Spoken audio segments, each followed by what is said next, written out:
नमस्कार दोस्तों, आप लोग का स्वागत है मास्टरमाइंड ऑफ जीके में। आज इस वीडियो में फ्रेंड्स टोटल 65 क्वेश्चंस को देखेंगे, जिसमें जीके जीएस और करंट अफेयर्स के महत्वपूर्ण प्रश्न शामिल है, जो आपका बिहार पुलिस कांस्टेबल एग्जाम के लिए, साथ में आपका जो बीएसएससी जो बिहार इंटर लेवल पे सचिवालय में बहाली है उसके लिए भी काफ़ी महत्वपूर्ण है, क्योंकि जीके जीएस कॉमन होता है फ्रेंड्स। तो सभी लोग पूरा वीडियो जरूर देखिएगा। चैनल पर पहली बार विजिट कर रहे हैं फ्रेंड्स, तो चैनल को सब्सक्राइब कर बेल आइकन को जरूर दबा दीजिएगा, ताकि महत्वपूर्ण वीडियो का नोटिफिकेशन समय से मिलता रहे। अब आप लोग को कंटिन्यू वीडियो इस पर मिलेगा देखने को फ्रेंड्स। देखिए, तैयारी करते रहे फ्रेंड्स। तैयारी एक दिन में नहीं होती है, कुछ ना कुछ डेली पढ़ते रहना है, प्रैक्टिस सेट देखते रहना है, कहीं से भी कुछ ना कुछ स्टडी कंटिन्यू रखें, तभी आपका लेवल बना रहेगा। ठीक है फ्रेंड्स, तो चलिए वीडियो को शुरू करते हैं। वीडियो को लाइक नहीं किए हैं तो फटाफट वीडियो को पहले लाइक कर दीजिए। आज का पहला सवाल है, आप लोग आंसर गेस करते चलेगा फ्रेंड्स। इससे पता चलेगा कि 65 प्रश्न में से आपको कितना प्रश्न का जवाब पहले से पता था। ठीक है फ्रेंड्स, एक तरह से चलिए आप लोग सेट मार रहे हैं। तो आज का पहला सवाल आपका है कि हड़प्पा काल का इनमें से कौन सा नगर 3 भागों में विभाजित था। पहला का करेक्ट आंसर क्या हो जाएगा? ठीक है फ्रेंड्स, तो इसका जो करेक्ट आंसर है, जो गेस कर लेंगे आप लोग, तो करेक्ट आंसर हो जाएगा आपका धौलीवीरा। ठीक है फ्रेंड्स, धौलीवीरा है जो हड़प्पा काल के नगर था, जो 3 भागों में विभाजित था। ठीक है फ्रेंड्स, तो पहला का करेक्ट आंसर क्या हो जाएगा? ऑप्शन नंबर डी हो जाएगा। दूसरा नंबर सवाल आपका कह रहा है कि निम्न में से सही सुमेलित कौन सा है। इसमें से सही सुमेलित कौन है, गेस करिएगा। नासिक अभिलेख गौतमी बलश्री, ठीक है, इसमें कह रहा है जूनागढ़ अभिलेख रुद्रदमन, और बच गया आपका एहोल अभिलेख पुलकेशिन द्वितीय। इसमें तो सभी सही है फ्रेंड्स, इसलिए इसका करेक्ट आंसर क्या हो जाएगा? Option number D. देखिए, इससे क्वेश्चन कैसे सेपरेट भी पूछा जाता है कि नासिक अभिलेख है जो किससे संबंधित है फ्रेंड्स, तो ये गौतमी बलश्री से है। फिर ये बार बार पूछा जाता है फ्रेंड्स एहोल अभिलेख, ठीक है, ये पुलकेशिन द्वितीय से संबंधित है। तो इसका सभी है जो सुमेलित है, इसलिए correct answer option number D हो जाएगा। तीसरा नंबर सवाल देखिए फ्रेंड्स, तीसरा नंबर सवाल बौद्ध संगीति से है। तृतीय बौद्ध संगीति का आयोजन किसके अध्यक्षता में संपन्न हुई थी? इसका कॉन्सेप्ट सभी लोग क्लियर रखेंगे फ्रेंड्स। इससे एक सवाल कोई भी प्रतियोगिता परीक्षा उसमें पूछा जाता है, तो आप इसका आंसर गेस कीजिए। तृतीय बौद्ध संगीति कह रहा है ना, तो प्रथम बौद्ध संगीति, द्वितीय बौद्ध संगीति, तृतीय और चतुर्थ 4 बौद्ध संगीति हुई थी फ्रेंड्स। तृतीय बौद्ध संगीति का जो अध्यक्षता किसने किया था, तो मोगलीपोतिस ने किया था। ऑप्शन नंबर सी इसका करेक्ट आंसर होगा। तृतीय बौद्ध संगीति का आयोजन अशोक के शासनकाल में हुआ था ना, जी हाँ, अशोक के शासनकाल में हुआ था, पाटलिपुत्र में हुआ था। ठीक है फ्रेंड्स, जिसकी अध्यक्षता मोगलीपुत्र तिस ने किया था। अब ये कब हुआ था, तो 255 ईस्वी पूर्व में हुआ था। ठीक है फ्रेंड्स, 3 का correct answer option number C. चौथा नंबर सवाल आपका कह रहा है कि सिकंदर के संबंध में कौन सा कथन सत्य है। इसमें से एक कौन सा कथन सत्य है? एक हो सकता है, 2 हो सकता है, 3 भी हो सकता है। तो देखिए आप लोग गेस करिए। कह रहा है इसका जन्म 356 ईस्वी पूर्व में हुआ था, तो बिल्कुल सही है फ्रेंड्स। सिकंदर का जन्म 356 ईस्वी पूर्व में हुआ था। उसके बाद कह रहा है इन्होंने भारत विजय अभियान 326 ईस्वी में प्रारंभ किया था, ये भी सही है, 326 में आरंभ किया था। उसके बाद कह रहा है सिकंदर की मृत्यु 323 ईस्वी में बेबीलोन में हुआ था, ये भी सही है। इसका मतलब है फ्रेंड्स तीनों कथन सिकंदर के बारे में सही है, इसलिए ऑप्शन नंबर सी इसका करेक्ट आंसर हो जाएगा। ठीक है फ्रेंड्स, देखिए सिकंदर को पंजाब के शासक पोरस के साथ युद्ध करना पड़ा था। ठीक है फ्रेंड्स, जिसको क्या कहा जाता था? हाइड स्पीज का युद्ध के नाम से भी जाना जाता है। और सिकंदर की सेना है, जो क्वेश्चन पूछा जाता है कि कौन सा नदी पार करने से इनकार कर दिया था, तो वो ब्यास नदी था। ठीक है फ्रेंड्स, ये भी याद रखिएगा, सिकंदर का सेना है जो ब्यास नदी को पार करने से इनकार कर दिया था। तो एक क्वेश्चन याद रखिएगा, ब्यास नदी को पार करने से इनकार किया था सिकंदर के सेना ने। तो यहाँ पर क्वेश्चन था इसके बारे में, तो सभी कथन सत्य है, ऑप्शन नंबर सी इसका करेक्ट आंसर हो जाएगा। 5वां नंबर सवाल आपका है फ्रेंड्स कि पहली बार भारत पर आक्रमण करने वाला मुस्लिम कौन था। एक क्वेश्चन बहुत बार एग्जाम में रिपीट हुआ है फ्रेंड्स, बिहार पुलिस में पहले पूछा गया है, बिहार दरोगा में भी पूछा गया है। 5 का सही जवाब क्या होगा फ्रेंड्स, तो मोहम्मद बिन कासिम इसका करेक्ट आंसर आप लोग मार रहे होंगे, तो इसका सही हो जाएगा। अब ये देखिए, भारत पर जो पहला बार मुस्लिम आक्रमण हुआ था वो 712 ईस्वी में हुआ था। ठीक है फ्रेंड्स, ये भी आप लोग याद रखिएगा, मोहम्मद बिन कासिम ने किया था। अगला सवाल 6ठा नंबर सवाल आपका है कि निम्नलिखित में से कौन दिल्ली सल्तनत के इतिहास का लेखक नहीं था। दिल्ली सल्तनत के इतिहास का लेखक कौन नहीं था इसमें फ्रेंड्स, 6 नंबर सवाल का। तो देखिए इसमें करेक्ट आंसर गेस करिए। अमीर खुसरो तो था फ्रेंड्स, जियाउद्दीन बर्नी भी था, मिन्हास उस सिराज, ये तीनों था friends. Option number A Abbas Khan Sarwani, Abbas Khan Sarwani है जो फ्रेंड्स आपका ये आपका दिल्ली सल्तनत के इतिहास के लेखक में शामिल नहीं था। ठीक है फ्रेंड्स, देखिए अब्बास खां सरवानी शेर शाह सूरी का नाम सुने होंगे आप लोग, का इतिहास लिखा था। तो ये भी इंपॉर्टेंट बस क्वेश्चन है फ्रेंड्स, याद रखिएगा। ये तीनों तो याद रखिएगा, मीर खुसरो, मिन्हास उस सिराज और जियाउद्दीन बरनी, जो दिल्ली सल्तनत के इतिहासकार थे। लेकिन अब्बास खां सरवानी था, किसका इतिहास लिखा था फ्रेंड्स? तो शेर शाह सूरी का। अब्बास खां सरवानी शेर शाह सूरी का लिखा था। तो कह रहा कौन नहीं है, तो ऑप्शन नंबर इसका करेक्ट आंसर हो जाएगा। 7वां नंबर सवाल को देखिए, निम्न में से किसने अकबर की धार्मिक नीति का आलोचना किया था, क्रिटिसाइज किया था? तो 7 का जो करेक्ट आंसर क्या होगा फ्रेंड्स? तो बदायूनी का नाम आप लोग सुने होंगे, ठीक है फ्रेंड्स। बदायूनी है जो फ्रेंड्स आपका अकबर की धार्मिक नीति था उसका ये आलोचना किया था। तो करेक्ट आंसर ऑप्शन नंबर 7 का ए हो जाएगा, ठीक है फ्रेंड्स। अगला सवाल को देखते हैं। 8 नंबर सवाल आपका है कि दिल्ली में पुराना किला के भवनों का निर्माण किया था, पुराना किला का, तो इस किसने किया था? शेर शाह सूरी ने किया था। तो ऑप्शन नंबर सी इसका करेक्ट आंसर है। दिल्ली स्थित पुराना किला का निर्माण शेर शाह सूरी ने करवाया था, ठीक है फ्रेंड्स। यह किला नई दिल्ली में यमुना नदी के किनारे स्थित प्राचीन दीन पनाह नगर के आंतरिक किला है। तो शेर शाह सूरी के द्वारा ये किया गया था। तो ऑप्शन नंबर सी इसका करेक्ट आंसर हो जाएगा। 9 नंबर सवाल को देखिए। 9 नंबर सवाल है, ब्रिटिश शासन को भारत से उखाड़ फेंकने के लिए इनमें से किसने फ्रांसीसियों से मदद मांगी थी? तो 9 का करेक्ट आंसर हो जाएगा इसका, गेस करें आप लोग। तो टीपू सुल्तान इसका करेक्ट आंसर हो जाएगा। असहयोग आंदोलन किस वर्ष प्रारंभ हुआ था? चलिए गेस करिए, सिंपल सा क्वेश्चन है, इसका जवाब सब कर लिए। असहयोग आंदोलन देखा जाए फ्रेंड्स तो 1920 ईस्वी में ही आपका ये प्रारंभ हो गया था। असहयोग आंदोलन की शुरुआत गांधी जी के द्वारा 1 अगस्त 1920 ईस्वी को की गई थी, ठीक है फ्रेंड्स। अगला सवाल आपका 11 नंबर सवाल है कि बंग भंग विरोध आंदोलन का प्रारंभ किस तिथि से हुआ था? 11 नंबर सवाल का जो करेक्ट आंसर हो जाएगा friends option number B, date के साथ 7 अगस्त 1905 में। ब्रिटिश सरकार ने 20 जुलाई 1905 को बंगाल विभाजन का निर्णय की घोषणा किया था फ्रेंड्स, ठीक है। उसके बाद में 7 अगस्त को कलकत्ता के टाउन हॉल में एक ऐतिहासिक बैठक हुआ था, ठीक है। बैठक में स्वदेशी आंदोलन की विधिवत घोषणा की गई थी। तो डेट याद रखिएगा फ्रेंड्स, 7 अगस्त 1905 के बंग भंग विरोध आंदोलन। अगला सवाल देखिए 12 नंबर, भारतीय स्वाधीनता संघर्ष से संबंधित निम्नलिखित घटनाओं को उनके क्रम में रखकर सही कुट चुनिए। चलिए तो इसका कौन होगा फ्रेंड्स सही 12 का? तो देखिए सबका मैं डिटेल बताता हूं, सभी लोग इसमें थोड़ा ध्यान दीजिएगा, इंपॉर्टेंट क्वेश्चन है, इसमें से बहुत सारा क्वेश्चन सीखने को मिलेगा। द्वितीय गोलमेज सम्मेलन, तो देखिए सबका मैं डेट ही लिख देता हूँ, ठीक है फ्रेंड्स। द्वितीय गोलमेज सम्मेलन कब हुआ था? तो 1931 में हुआ था ना, 1931 ईस्वी में द्वितीय गोलमेज सम्मेलन। टोटल कितने 3 गोलमेज सम्मेलन हुए थे। तीनों गोलमेज सम्मेलन में आपका भीमराव अम्बेडकर ने भाग लिया था फ्रेंड्स, और महात्मा गांधी मात्र द्वितीय गोलमेज सम्मेलन में भाग लिए थे। तो द्वितीय गोलमेज सम्मेलन हुआ था कितना में? 31 में हुआ था, ठीक है फ्रेंड्स।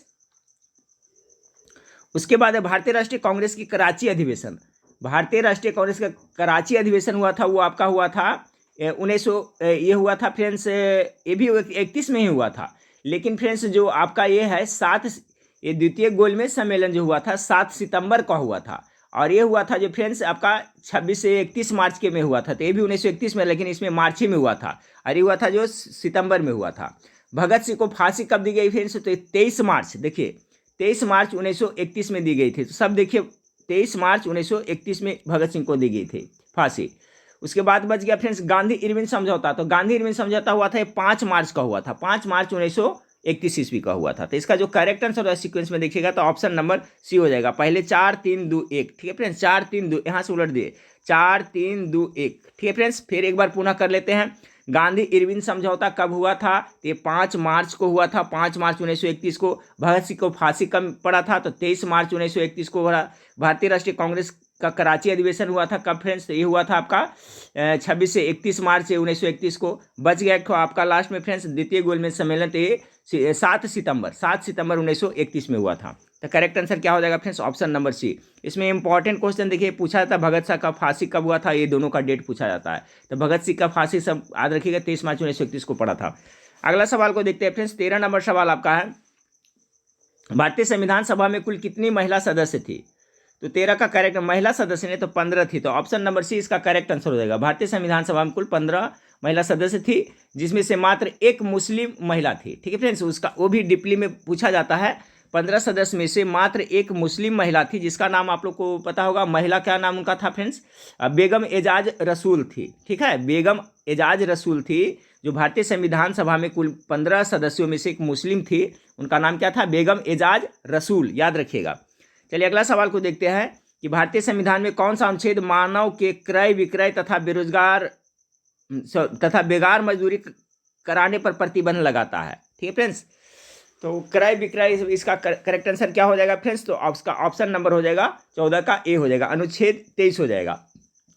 भारतीय संविधान के भाग 3 मूल अधिकारों से संबंधित है फ्रेंड्स, भाग 3 है मूल अधिकार से, इसमें अनुच्छेद 23 है जिसमें मानव के दुर्व्यवहार और बलात् श्रम का प्रतिषेध भी के बारे में बताया गया। ठीक है फ्रेंड्स, तो इसका बेगार वाला हो जाएगा, तो क्या हो जाएगा आपका? ये अनुच्छेद 23 हो जाएगा। 15 नंबर सवाल है, निम्न में से कौन सा कथन गलत है? 15 का, तो पढ़ते चलते हैं फ्रेंड्स। अनुच्छेद 61 में राष्ट्रपति पर महाभियोग प्रक्रिया वर्णन है। देखिए सब याद करते चलिएगा, बहुत इंपॉर्टेंट है, ये आपका सही है फ्रेंड्स। ये क्वेश्चन पूछा जाता है कि जो राष्ट्रपति पर महाभियोग लगाया जाता है किस अनुच्छेद के तहत? 61, तो सही है। महाभियोग प्रस्ताव संसद के किसी सदन में प्रस्तुत किया जा सकता है? बिल्कुल किया जा सकता है फ्रेंड्स, किसी भी सदन, लोकसभा राज्यसभा किसी में भी प्रस्तुत, ये भी सही है। महाभियोग जिस सदन द्वारा लगाया जाता है हो उस सदन का 1/4 सदस्यों का हस्ताक्षर, ये भी सही है। 1/4 सदस्य रहता है जो हस्ताक्षर करता है। अब देखिए बच गया डी, इसका मतलब यही गलत होगा। राष्ट्रपति पर राष्ट्रीय सुरक्षा के उल्लंघन के लिए महाभियोग चलाया जा सकता है। राष्ट्रपति पर राष्ट्रीय सुरक्षा के उल्लंघन के लिए महाभियोग चलाया जा सकता है, तो इसका डी, राष्ट्रपति पर राष्ट्रीय सुरक्षा के उल्लंघन के लिए महाभियोग चलाया जा सकता है, ये है जो आपका क्या है फ्रेंड्स? गलत है, ये नहीं किया जा सकता। ठीक है फ्रेंड्स, राष्ट्रपति पद का उल्लेख भारतीय संविधान के अनुच्छेद कितना में? 52 में है ना, किया गया है। राष्ट्रपति पर महाभियोग कितना? 61 के तहत राष्ट्रपति द्वारा संविधान प्रावधानों को उल्लंघन पर, ठीक है फ्रेंड्स, देखिए संविधान के प्रावधान के उल्लंघन पर महाभियोग लगाया जाता है ना कि राष्ट्रपति पर राष्ट्रीय सुरक्षा के उल्लंघन पर, संविधान के उल्लंघन पर, याद रखिएगा। संवैधानिक प्रावधान जो है उसके उल्लंघन पर किसी भी सदन में महाभियोग के लिए प्रस्ताव लाया जा सकता है फ्रेंड्स। इसके लिए आवश्यक क्या होता है कि राष्ट्रपति को 14 दिन पूर्व लिखित सूचना देना पड़ता है। ठीक है फ्रेंड्स, जिसमें 1/4 सदस्यों के हस्ताक्षर होते हैं। तो ध्यान रखिएगा कि संविधान के संवैधानिक प्रावधानों का उल्लंघन करेगा राष्ट्रपति तो उस पर महाभियोग लगाया जाता है, न कि राष्ट्रपति राष्ट्रीय सुरक्षा के उल्लंघन करेगा तो उस पर महाभियोग लगेगा। तो ऑप्शन नंबर डी इसका करेक्ट आंसर हो जाएगा। 16 नंबर सवाल को देखिए कि भारतीय संसद में मंत्रिमंडल के विरुद्ध अविश्वास प्रस्ताव पेश करने के लिए न्यूनतम सांसदों के समर्थन की आवश्यकता कितनी होती है? अविश्वास प्रस्ताव के लिए, तो इसका आंसर तो आप लोगों को पता होगा फ्रेंड्स, 50। ठीक है, कम से कम भारतीय संसद में मंत्रिमंडल के विरुद्ध अगर अविश्वास प्रस्ताव पेश करना के लिए है तो कम से कम 50 सदस्यों का समर्थन अति आवश्यक होता है। बहुत अच्छा इंपॉर्टेंट क्वेश्चन है, तो ऑप्शन नंबर सी इसका करेक्ट आंसर हो जाएगा। 17 नंबर सवाल को देखिए। 17 नंबर सवाल, निम्नलिखित राज्यों में किस राज्य में राज्यसभा की सीटों की संख्या समान है? राज्यसभा सीटों की संख्या, तो सवाल नंबर 17 को देखा जाए फ्रेंड्स तो कहाँ कहाँ समान है? तो आपका बिहार और पश्चिम बंगाल में है जो समान है। तो बिहार में कितना है फ्रेंड्स? आप लोग को पता होगा 16 है, और पश्चिम बंगाल में भी कितना है? आपका 16 है। एक बार मैं कुछ राज्यों को बता देता हूँ फ्रेंड्स। देखिए तमिलनाडु में टोटल कितना सीट है फ्रेंड्स? तमिलनाडु में राज्यसभा सदस्यों की संख्या के कितना है? तो 18 है, याद रखिएगा। कर्नाटका में कितना पड़ता है फ्रेंड्स? तो कर्नाटका में 12 पड़ता है, याद रखिएगा। बिहार और पश्चिम बंगाल में कितना कितना है? तो 16 हो गया फ्रेंड्स, ठीक है, याद रखिएगा। उड़ीसा में देखा जाए तो कितना होता है टोटल? तो 10 है उड़ीसा में राज्यसभा के। और गुजरात में देखा जाए तो कितना फ्रेंड्स? तो वहाँ 11 है, ठीक है। उसी तरह से छत्तीसगढ़ में देखा जाए तो कितना हो रहा है टोटल है फ्रेंड्स? 5 है। और हिमाचल प्रदेश में कितना है? तो टोटल 3 है। तो याद रखिएगा फ्रेंड्स, पश्चिम बंगाल और बिहार का है जो राज्यसभा सदस्यों की संख्या कितना बराबर है? टोटल 16 सीट है। अगला सवाल को देखिए। 18 नंबर सवाल आपका है, निम्न में से किस लोकसभा अध्यक्ष का कुल कार्यकाल सर्वाधिक रहा है? सबसे ज़्यादा कार्यकाल किसका रहा है लोकसभा स्पीकर का? तो 18 का जो करेक्ट आंसर होगा फ्रेंड्स, बलराम जाखड़ का नाम आप लोग सुनेंगे। ऑप्शन नंबर बी इसका करेक्ट आंसर हो जाएगा, ठीक है।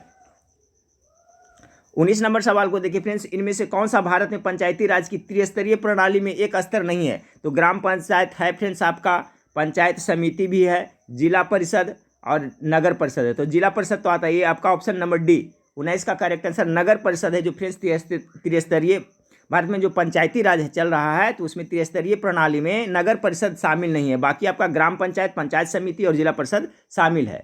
याद रखिएगा, इंपॉर्टेंट सवाल है फ्रेंड्स। नगर परिषद है जो इसमें त्रिस्तरीय के अंतर्गत नहीं आता है। भारत सरकार का प्रथम विधि अधिकारी कौन होता है फ्रेंड्स? तो इसका क्या कौन सा होता है? महान्यवादी होता है, जिसे अटॉर्नी जनरल भी कहते हैं। तो 20 का correct answer option number C हो जाएगा, ठीक है। भारतीय संविधान के अनुच्छेद कितना 76 के तहत ना भारत का महान्यवादी का उल्लेख किया गया, ये भी याद रखिए। भारत के संविधान के अनुच्छेद कितना, तो 76 की तरह भारत में महान्यवादी के बारे में उल्लेख किया गया है। यह है ये जो विधि अधिकारी होता है। अगला सवाल को देखिए, भारत के मुख्य निर्वाचन आयुक्त की नियुक्ति कौन करता है, तो ये आपका राष्ट्रपति के द्वारा आता है। ऑप्शन नंबर बी 21 का करेक्ट आंसर हो जाएगा। ठीक है फ्रेंड्स, भारतीय संविधान के जो निर्वाचन से संबंधित है कितने भाग में कल पढ़ा चुका हूँ, भाग 15 है। भारतीय संविधान के भाग 15 है जो फ्रेंड्स निर्वाचन से संबंधित है। ठीक है, और अनुच्छेद में देखा जाए फ्रेंड्स तो 300 कितना 324 से लेकर के 329 तक है जो इस प्रावधान है। तो भाग 15 याद रखिएगा, अनुच्छेद 324 से 29 निर्वाचन संबंधी प्रावधान किए गए। बहुत इंपॉर्टेंट सवाल है। देखिए जो एक्स्ट्रा मैं बताता हूँ फ्रेंड्स उसका आप लोग माइंड में भी करते चलिएगा। क्वेश्चन दोनों इंपॉर्टेंट है। सबसे पहले तो मुख्य निर्वाचन नियुक्ति कौन करता है, राष्ट्रपति करता है। और निर्वाचन से संबंधित जो प्रावधान भारतीय संविधान के कितना में, तो भाग 15 में। अनुच्छेद कहा जाए तो कितना फ्रेंड्स 324 से लेकर करके 329 में है जो इसका प्रावधान है। अगला सवाल को देखें, किस संविधान संशोधन द्वारा राज्य लोक सेवा आयोग की सदस्यों की सेवा मुक्ति की आयु 60 से बढ़ाकर 62 वर्ष कर दी गई थी। तो इसका जो करेक्ट आंसर हो जाएगा फ्रेंड्स आपका ऑप्शन नंबर सी हो जाएगा। 41वां संविधान संशोधन के तहत ऐसा किया गया था। ठीक है फ्रेंड्स, जो कि थी आपका लोक सेवा आयोग की सदस्यों की सेवा मुक्ति आयु पहले 60 थी, उसे बढ़ा करके 62 कर दिया है। तो संविधान संशोधन करना 41वां याद रखिएगा। अगला 23 नंबर सवाल आपका फ्रेंड्स, उस्ताद जाकिर हुसैन का संबंध किस, जाकिर हुसैन तो सबको पता होगा फ्रेंड्स, जाकिर हुसैन क्या तबला बजाते थे ना। तो 23 का correct answer option number B हो जाएगा। ठीक है फ्रेंड्स, तबला से हो जाएगा।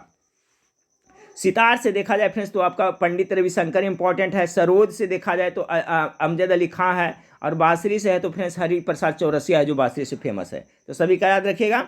अगला सवाल को देखते हैं। अगला सवाल आप लोग के सामने 24 नंबर है कि अंतर्राष्ट्रीय सौर गठबंधन का प्रथम शिखर सम्मेलन निम्नलिखित में से किस शहर में हुआ था। तो 24 का करेक्ट आंसर ये आपका नई दिल्ली में हुआ था। ठीक है, अंतर्राष्ट्रीय सौर संगठन का प्रथम शिखर सम्मेलन नई दिल्ली में हुआ था। आप लोग आंसर गेस करते चलिएगा। विश्व का प्रथम पूर्ण रूप से सौर ऊर्जा संचालित अंतर्राष्ट्रीय हवाई पतन स्थित कहाँ है। तो इसका जो करेक्ट आंसर हो जाएगा फ्रेंड्स ऑप्शन नंबर बी हो जाएगा, कोची में। विश्व का जो प्रथम पूर्ण रूप से सौर ऊर्जा से संचालित होने वाला पतन है जो कोची में पड़ता है। 26 नंबर सवाल को देखिए। 26 नंबर सवाल है, भारत के निम्नलिखित क्षेत्रों में से किसमें भूतापीय ऊर्जा स्रोत नहीं पाए गए हैं। तो 26 का करेक्ट आंसर होगा फ्रेंड्स गंगा का डेल्टा में नहीं पाया जाता। बाकी गोदावरी, पश्चिमी घाट और महानदी बेसिन में भूतापीय ऊर्जा स्रोत पाए जाते हैं, जबकि गंगा डेल्टा में नहीं पाए जाते हैं। अगला सवाल 27 नंबर सवाल है, निम्नलिखित में से कौन सा जैव अपघटनीय प्रदूषक है। जैव अपघटनीय प्रदूषक है तो सीवेज है, प्लास्टिक है, पॉलीथीन है और एस्बेस्टस है। तो कह रहा है जैव अपघटनीय प्रदूषक है ना, तो प्लास्टिक तो इसमें सतह होगा नहीं फ्रेंड्स। ठीक है, प्लास्टिक तो नहीं होगा, पॉलीथीन भी नहीं होगा, एस्बेस्टस सीवेज हो जाएगा। ठीक है, 27 का। ऐसे प्रदूषक जिनका सूक्ष्म जीवधारियों द्वारा पूर्ण विघटन किया जाता है फ्रेंड्स, वो है जो क्या कहलाता है, जैव अपघटनीय प्रदूषक कहलाते हैं। तो देखिए सूक्ष्म जीव के द्वारा ये आपका सीवेज हो सकता है। प्लास्टिक सूक्ष्म जीव से उसको देखते हैं नहीं बर्बाद होगा, उसका नष्ट नहीं होगा, पॉलीथीन भी नहीं होगा और एस्बेस्टस भी नहीं होगा। सीवेज है जो आपका हो जाता है। ठीक फ्रेंड्स, जैसे सीवेज हो गया, कागज हो गया, लकड़ी हो गया, ये सब है जो जैव अपघटनीय प्रदूषक है। प्लास्टिक हो गया, पॉलीथीन हो गया, ये सब है जो जैव अपघटनीय प्रदूषक नहीं है। अगला सवाल 28 नंबर सवाल को देखिए। निम्नलिखित में से कौन द्वितीयक प्रदूषक है। 28 का तो देखिए द्वितीयक प्रदूषक किसे कहा गया फ्रेंड्स, तो द्वितीय प्रदूषक के अंतर्गत आ जाएगा आपका स्मॉग। स्मॉग है जो द्वितीय प्रदूषक है। वे वायु प्रदूषक जो प्रदूषक स्रोत से सीधे वायु में मिलते हैं। देखिए इसका मैं थोड़ा डिटेल बता देता हूँ। प्राथमिक कौन होता है, तो वे वायु प्रदूषक जो प्रदूषक स्रोत से सीधे वायु में मिलते हैं उसे प्राथमिक प्रदूषक कहलाते हैं। ठीक है फ्रेंड्स, जैसे कार्बन डाइऑक्साइड, ठीक है फ्रेंड्स, कार्बन मोनोऑक्साइड, फिर सल्फर डाइऑक्साइड, ये सभी है जो फ्रेंड्स प्राथमिक वायु प्रदूषक है। ठीक है फ्रेंड्स, जबकि स्मॉग, ठीक है फ्रेंड्स, स्मॉग है जो द्वितीय प्रदूषक के नाम से जाने जाते हैं। ठीक है फ्रेंड्स, स्मॉग हो गया, फिर फॉग हो गया, फिर आपका ओजोन हो गया, O3 ये सभी है जो द्वितीय के अंतर्गत आएंगे। तो इसका करेक्ट आंसर ऑप्शन नंबर ए हो जाएगा।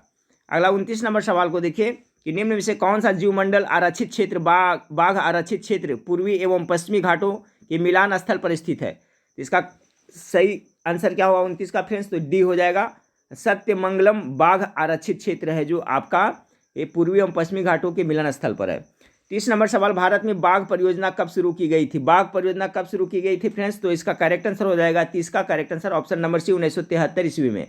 बाघ अभ्यारण्यों में जंगली बाघों के संरक्षण के उद्देश्य से बाघ परियोजना 1973 ईस्वी में शुरू की गई थी। इंपॉर्टेंट क्वेश्चन है, याद रखें। अगला सवाल है फ्रेंड्स, सेक्रीनेई उत्सव किस राज्य में मनाया जाता है? तो 31 का जो करेक्ट आंसर हो जाएगा फ्रेंड्स आपका नागालैंड में मनाया जाता है। 32 नंबर सवाल, राष्ट्रीय प्रतिरक्षा विज्ञान संस्थान स्थित है? तो राष्ट्रीय प्रतिरक्षा विज्ञान संस्थान कहाँ है फ्रेंड्स? तो 32 का करेक्ट आंसर ऑप्शन नंबर ए नई दिल्ली में है। राष्ट्रीय प्रतिरक्षा विज्ञान संस्थान कहाँ है? तो नई दिल्ली में है। 33 नंबर सवाल को देखिए, मिस अर्थ इंडिया 2022 के विजेता निम्नलिखित में से कौन है? इसका करेक्ट आंसर क्या हो जाएगा फ्रेंड्स? तो इसका करेक्ट आंसर हो जाएगा ऑप्शन नंबर 33 का बी हो जाएगा, वसिंका परमार है। ये मिस अर्थ इंडिया 2022 के विजेता है। 34 नंबर सवाल को देखिए, यूट्यूब के मुख्य कार्यकारी अधिकारी सीईओ बने हैं? तो 34 का जो करेक्ट आंसर होगा फ्रेंड्स नील मोहन, याद रखिएगा, नील मोहन है जो यूट्यूब के कार्यकारी अधिकारी यानी ये सीईओ बने हैं। 35 नंबर सवाल को देखिए, भारत तथा अमेरिका के मध्य होने वाले सैन्य अभ्यास टाइगर टैंप का आयोजन कहाँ किया गया? तो 35 का जो करेक्ट आंसर होगा विशाखापट्टनम में किया गया। ऑप्शन नंबर 20 का करेक्ट आंसर हो जाएगा। अगला सवाल, संयुक्त राष्ट्र महासागर सम्मेलन 2022 का आयोजन कहाँ किया गया? तो 36 का करेक्ट आंसर क्या होगा, गेस करिए। इसका करेक्ट आंसर हो जाएगा फ्रेंड्स ऑप्शन नंबर डी, पुर्तगाल में किया गया है। ठीक है, संयुक्त राष्ट्र महासागर सम्मेलन पुर्तगाल में आयोजित किया गया 2022 में। अगला सवाल आपका है कि पब्लिक अफेयर्स इंडेक्स 2022 में किस राज्य को प्रथम स्थान प्राप्त हुआ है? ठीक है, अभी करंट अफेयर्स के कुछ क्वेश्चन देखने को मिलेंगे फ्रेंड्स। 2022-23 का करंट अफेयर्स इंपॉर्टेंट है, अभी जो भी प्रतियोगिता परीक्षा आने वाला है उसके लिए। तो 37 का करेक्ट आंसर हरियाणा हो जाएगा फ्रेंड्स। 36 नंबर सवाल को देखिए कि 36वें राष्ट्रीय खेल 2022 का शुभंकर निम्न में से क्या है? तो 38 का जो करेक्ट आंसर हो जाएगा फ्रेंड्स ऑप्शन नंबर ए हो जाएगा, सवाल। चलिए 39 नंबर सवाल को देखिए कि निम्नलिखित राज्यपाल के समूह में कौन सही सुमेलित नहीं है? 39 का, इसका करेक्ट आंसर हो जाएगा option number D, Himachal Pradesh Lakshman Prasad Acharya. ठीक है फ्रेंड्स, असम का तो आपका सही है फ्रेंड्स, ए भी सही है, झारखंड का। और बिहार का राज्यपाल तो आप लोग को पता होगा अभी फ्रेंड्स, अरलेकर हैं, राजेंद्र विश्वनाथ अरलेकर, ये भी याद रखिएगा आप लोग, बिहार का राज्यपाल। ये हिमाचल प्रदेश वाला जो आपका सुमेलित नहीं है, क्योंकि फ्रेंड्स हिमाचल प्रदेश के है जो शिव प्रताप शुक्ला है जो वहाँ के राज्यपाल है। अगला सवाल को देखिए, 40 नंबर सवाल आपका है कि केंद्र सरकार के ट्रांसजेंडर तथा भिखारियों को कानूनी तथा सामाजिक सुरक्षा प्रदान करने के उद्देश्य से किस योजना की शुरुआत की गई? तो 40 का जो करेक्ट आंसर हो जाएगा ऑप्शन नंबर बी हो जाएगा फ्रेंड्स, स्माइल योजना का प्रारंभ किया गया है। 41 नंबर सवाल को देखिए, हाल ही में प्रकाशित पुस्तक अंबेडकर अ लाइफ के लेखक कौन है? बहुत इंपॉर्टेंट सवाल है, अंबेडकर ए लाइफ के लेखक कौन है? तो 41 का करेक्ट आंसर है शशि थरूर के द्वारा लिखा गया, ऑप्शन नंबर ए इसका करेक्ट आंसर हो जाएगा। 42 नंबर सवाल को देखिए कि भारत के नए chief of defence staff CDS कौन बने हैं? 42 का जो करेक्ट आंसर हो जाएगा friends option number B, Anil Chauhan. अगला सवाल को देखते हैं फ्रेंड्स कि वन वेव इंडिया 1 उपग्रह किस प्रक्षेपण यान द्वारा प्रक्षेपित किया गया? 43 का correct answer option number B होगा, LMV-3M2 के द्वारा। अगला सवाल है, बजट 2023-24 में कितनी राशि जल जीवन मिशन योजना हेतु आवंटित की गई है? तो 44 का जो करेक्ट आंसर हो जाएगा ऑप्शन नंबर ए हो जाएगा फ्रेंड्स, 79,000 करोड़। ठीक है, इकाई दहाई सैकड़ा हज़ार 10,000, इकाई दहाई सैकड़ा हज़ार 79,000 करोड़ हो गया फ्रेंड्स। अगला सवाल को देखिए कि आर्थिक सर्वेक्षण 2022-23 के अनुसार दलहन उत्पादन में भारत का स्थान क्या है? ठीक है, 22-23 में दलहन का, तो दलहन का उत्पादन में जो भारत है जो फ्रेंड्स तीसरा स्थान पर चला गया है। ठीक है, अगला सवाल को देखते हैं, भारत सरकार ने यूक्रेन से भारतीय नागरिकों को सुरक्षित निकासी हेतु किस ऑपरेशन की शुरुआत की थी? देखिए इंपॉर्टेंट पॉपुलर क्वेश्चन है 46 का, तो उसको ऑपरेशन गंगा का नाम दिया गया, आप लोग सुने होंगे फ्रेंड्स। ठीक है, यूक्रेन में जो फंसे थे उसके लिए ऑपरेशन गंगा चलाया गया था। अगला है, पाला आर्द्रभूमि क्षेत्र किस राज्य में स्थित है? इसका करेक्ट आंसर हो जाएगा फ्रेंड्स ऑप्शन नंबर 47 का ए हो जाएगा, मिजोरम में पड़ता है ये। अगला सवाल को देखिए 48 नंबर, टोटल 65 प्रश्न है फ्रेंड्स इसमें। बी ह्यूमैन काइंड विषय के साथ निम्न में से कौन सा दिवस 2022 में मनाया गया? तो 48 का जो करेक्ट आंसर है ऑप्शन नंबर ए, रेड क्रॉस दिवस हो जाएगा फ्रेंड्स। ठीक है, 49 नंबर सवाल, किस देश के केंद्रीय बैंक के साथ भारतीय रिजर्व बैंक करेंसी स्वैप समझौते पर हस्ताक्षर किए हैं? तो 49 का जो करेक्ट आंसर है मालदीव का हो जाएगा। चलिए 50 नंबर सवाल को देखिए कि 22 एकल ग्रैंड स्लैम जीतने वाले विश्व के पहले खिलाड़ी कौन है? बहुत इंपॉर्टेंट क्वेश्चन ये भी है, तो इसका हो जाएगा राफेल नाडाल हो जाएगा। ठीक है फ्रेंड्स, ऑप्शन नंबर ए इसका करेक्ट हो जाएगा। ये कहाँ का है फ्रेंड्स? देखिए पूछता है, राफेल नाडाल जो स्पेन के खिलाड़ी है, ये भी आप लोग याद रखिएगा, ये 22 एकल ग्रैंड स्लैम जीतने वाले विश्व के पहले खिलाड़ी बन गए हैं। राफेल नाडाल जो कहाँ का है, स्पेन का है। 52 नंबर सवाल, 51 नंबर सवाल 50 का हो गया फ्रेंड्स। 51 नंबर सवाल को देखिए कि हाल ही में किस नृत्य को यूनेस्को के अंतर्गत अमूर्त सांस्कृतिक विरासत सूची में शामिल करने हेतु नामित किया गया है। 51 का करेक्ट आंसर हो जाएगा गरबा का। गरबा कहाँ का है, गुजरात का लोक नृत्य है फ्रेंड्स। अगला सवाल को देखिए, श्रीनगर में स्वामी रामानुजाचार्य की मूर्ति का अनावरण किसके द्वारा किया गया था, तो इसका अमित शाह के द्वारा किया गया फ्रेंड्स। चलिए अगला सवाल को देखते हैं। 53 नंबर सवाल, हाल ही में एशियन का 11वां सदस्य कौन बना है, ठीक है, एशियन का 11वां सदस्य कौन बना है फ्रेंड्स, तो ये तोमर लिस्ते बना है, याद रखिएगा कौन सा, तोमर लिस्ते। अगला सवाल आपका है कि उत्तर प्रदेश सरकार ने किस वर्ष तक मथुरा शहर को शुद्ध शून्य कार्बन उत्सर्जन पर्यटन स्थल बनाने की घोषणा की है। 54 का जो करेक्ट आंसर होगा 2041 तक। ऑप्शन नंबर सी इसका करेक्ट आंसर हो जाएगा। 55 नंबर, हाल ही में FICCI के अध्यक्ष कौन बने हैं, तो 55 का जो करेक्ट आंसर है सुब्रकांत पांडा। ऑप्शन नंबर 20 का करेक्ट आंसर हो जाएगा। 56 नंबर सवाल को देखिए, प्रतिवर्ष किस तिथि को अंतर्राष्ट्रीय गरीबी उन्मूलन दिवस मनाया जाता है, बहुत इंपॉर्टेंट क्वेश्चन है। अंतर्राष्ट्रीय गरीबी उन्मूलन दिवस किस तिथि को मनाया जाता है फ्रेंड्स, तो इसका जो करेक्ट आंसर हो जाएगा आपका 56 का ऑप्शन नंबर सी, 17 अक्टूबर को मनाया जाता है। 57 नंबर सवाल को देखिए, हाल ही में इलाबेन भट्ट का निधन हो गया है, उनका संबंध किस क्षेत्र से था। 57 का correct answer option number D हो जाएगा, सामाजिक कार्यकर्ता थे। ठीक है फ्रेंड्स, ये जो थे आपका इलाबेन भट्ट थे, ये सामाजिक कार्यकर्ता थे। अगला सवाल 58 नंबर सवाल, किस द्वीप को अग्निद्वीप के नाम से भी जाना जाता है, बहुत इंपॉर्टेंट सवाल है फ्रेंड्स। चलिए अब करंट अफेयर्स का क्वेश्चन समाप्त हो गया फ्रेंड्स। 7 क्वेश्चन है जो आपका जैसे है, तो 58 का करेक्ट आंसर हो जाएगा। करेक्ट आंसर आपका आइसलैंड में पड़ता है, ठीक है। 58 का करेक्ट आंसर ऑप्शन नंबर ए हो जाएगा। किस द्वीप को अग्निद्वीप के नाम से जाना जाता है, तो आइसलैंड को अग्निद्वीप के नाम से जाना जाता है। अगला सवाल को देखते हैं, बिहार जलप्रपात किस राज्य में स्थित है। बिहार जलप्रपात किस राज्य में स्थित है फ्रेंड्स, 59 का। तो देखिए बिहार तो नाम है लेकिन ये राजस्थान में पड़ता है, ठीक है। बिहार नाम से जलप्रपात है जो राजस्थान में पड़ता है। ककोलत कहाँ पड़ता है, तो बिहार के नवादा जिला में पड़ता है। उसी तरह से बिहार जलप्रपात है आपका राजस्थान में पड़ता है। किस प्रकार की मिट्टी में आयरन एवं सिलिका की बहुलता होती है, इसका करेक्ट आंसर क्या होगा फ्रेंड्स, आयरन और सिलिका का ना, तो ऑप्शन नंबर 60 का सी करेक्ट आंसर, और लाल मिट्टी में आयरन और सिलिका की होती है। अगला सवाल है कि भारत एवं पाकिस्तान के मध्य सिंधु जल समझौता कब हुआ था, तो सिंधु जल समझौता कब हुआ था फ्रेंड्स, तो इसका जो करेक्ट आंसर हो जाएगा फ्रेंड्स 61 का ऑप्शन नंबर बी हो जाएगा। 1960 में हुआ था, ठीक है फ्रेंड्स। 60 से सिंधु, तो भारत और पाकिस्तान के मध्य सिंधु जल समझौता कब हुआ था, तो 1960, इस तरह से याद रखें। 62 नंबर है फ्रेंड्स, केंद्रीय कपास अनुसंधान कहाँ स्थित है, तो ये आपका हो जाएगा फ्रेंड्स आपका ऑप्शन नंबर 62 का बी, नागपुर में है, हो जाएगा, ठीक है फ्रेंड्स। केंद्रीय आपका कपास अनुसंधान केंद्र कहाँ है, तो नागपुर में फ्रेंड्स। चावल वाला रहेगा तो कहाँ हो जाएगा फ्रेंड्स, आप लोगों को कटक में हो जाएगा। जबकि चावल अनुसंधान केंद्र कहाँ पड़ता है फ्रेंड्स, नहीं सॉरी, केंद्रीय कपास अनुसंधान नागपुर में पड़ता है, और आपका जो दलहन अनुसंधान है वो कानपुर में पड़ता है, ठीक है फ्रेंड्स। कहाँ पड़ता है, तो ये दलहन वाला अगर पूछेगा तो याद रखिए सभी लोग कानपुर में, और आपका चावल अनुसंधान केंद्र भी है जो पड़ता है वहीं पड़ता है फ्रेंड्स, नागपुर में कानपुर में ही पड़ता है। तो यहाँ क्वेश्चन है केंद्रीय कपास अनुसंधान केंद्र कहाँ स्थित है, तो ये नागपुर में हो जाएगा। दलहन वाला पूछा जाता है बार बार, तो ये कानपुर में है, याद रखिएगा। ऐसे सबसे ज़्यादा दलहन होता है मध्य प्रदेश में होता है फ्रेंड्स। अगला सवाल को देखते हैं फ्रेंड्स। देखिए यहाँ पर कंफ्यूज नहीं हो जाएगा फ्रेंड्स, ठीक है। सबसे ज़्यादा दलहन होता है आपका मध्य प्रदेश में, ठीक है, लेकिन इसका जो दलहन अनुसंधान केंद्र है वो कानपुर हाँ उत्तर में प्रदेश में पड़ता है, इसमें कंफ्यूज नहीं होइएगा। अगला सवाल को देखिए, बिहार में कौन सा जिला मक्का उत्पादन में अग्रणी है, तो सबसे ज़्यादा मक्का कहाँ होता है फ्रेंड्स, तो इसका करेक्ट आंसर हो जाएगा 63 का ऑप्शन नंबर ए, कटिहार में, ठीक है। मक्का सबसे उत्पादन बिहार के कहाँ होता है, तो कटिहार में होता है। 64 नंबर सवाल को देखिए फ्रेंड्स कि कोकन रेलवे ट्रैक पर पहली बार रेल परिचालन कब हुआ था, कोकन पर, तो 64 का जो करेक्ट आंसर हो जाएगा 1998 में, ठीक है फ्रेंड्स। ऑप्शन नंबर सी इसका करेक्ट आंसर हो जाएगा। 65 नंबर सवाल, कोल डैम परियोजना किस राज्य में है, तो 65 का जो करेक्ट आंसर होगा फ्रेंड्स, कोल डैम पड़ता है आपका हिमाचल प्रदेश में, ठीक है फ्रेंड्स। तो देखिए आपका 65 प्रश्न था जो इसमें करंट अफेयर से कुछ प्रश्न शामिल था और जीके जीएस का था। तो इसी तरह से प्रत्येक दिन आप लोग वीडियो देखते रहिए, इससे कुछ न कुछ तो आपको सीखने को जरूर मिलेगा फ्रेंड्स, और आप लोग अप टू डेट रहिएगा। आप लोग अपने दोस्तों में जो आपको पढ़ने वाले दोस्त हैं उनको मैं वीडियो याद करके शेयर कर दिएगा फ्रेंड्स, ठीक है, क्योंकि व्यूज़ जब आते हैं फ्रेंड्स तो हम लोग को भी पढ़ाने में मन लगता है। और वीडियो को लाइक भी जरूर कर दीजिएगा।